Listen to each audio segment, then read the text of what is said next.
Canada's once ambitious immigration targets have led to a hard landing. We're reducing the numbers of immigrants that will come to Canada for the next 3 years. The former Trudeau government acknowledging they made some mistakes. In 2022, Canada welcomed more than 405,000 newcomers, with plans for 465,000 permanent residents in 2023, 485,000 in 2024, and 500,000 in 2025. Did we take too long to adjust? I think there's some responsibility there. The government eventually reworked its plans to decrease its target to 395,000 permanent residents this year, while lowering that number even more over the next 2 years. The about-face set in motion a seismic shift in Canada's immigration policy that has played out over the last 12 months. We've got this huge influx of people on Canadian soil expecting permanent residence who won't get it.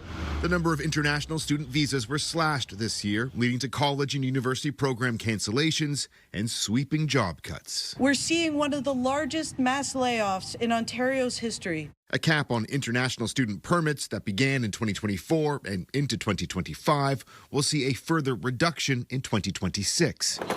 As Frost Weeks rolled onto campus this year, international students were taking note. A lot of international students dream of studying abroad. I have a sister. She might be wanting to study abroad, and caps like this are affecting her. It's a concern shared by Canadian university executives. 60% decrease in the number of new students approved to attend Canadian universities in the first quarter of this year. They, in fact, help pay for more spots for Canadian-born students to attend university because international students pay higher tuition fees. Ottawa put a limit on foreign students in part to help ease the pressure on the cost of rental housing while trying to reduce the burden on hospitals and other public infrastructure and social services. Citizenship Canada says its aim is also to create a pipeline of international student graduates whose skills match the country's long-term economic and labor needs. Adding eligible fields include healthcare, social services, education, and the trades.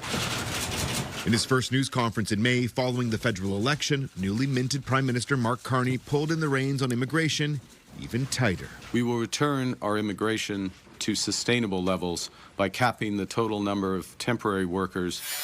That led to an outcry from some labor groups, even a lawsuit against the federal government, filed by a conglomerate of Quebec-based businesses who claim they're losing money and now unable to fill vacant job postings. These companies either have to slow down production, refuse contracts, and in certain cases, they will even close down certain shifts. We can think of weekend shifts, night shifts, because we can't find the workers that we need. The Carney government has pressed on, promising to cap the level of foreign workers and international students by less than 5% of the country's population. The 2025 federal budget highlighted that in 2018, 3.3% of Canada's population were temporary residents. By 2024, that number had more than doubled to 7.5%, an unprecedented rate of growth that put pressure on housing supply, the healthcare system, and schools.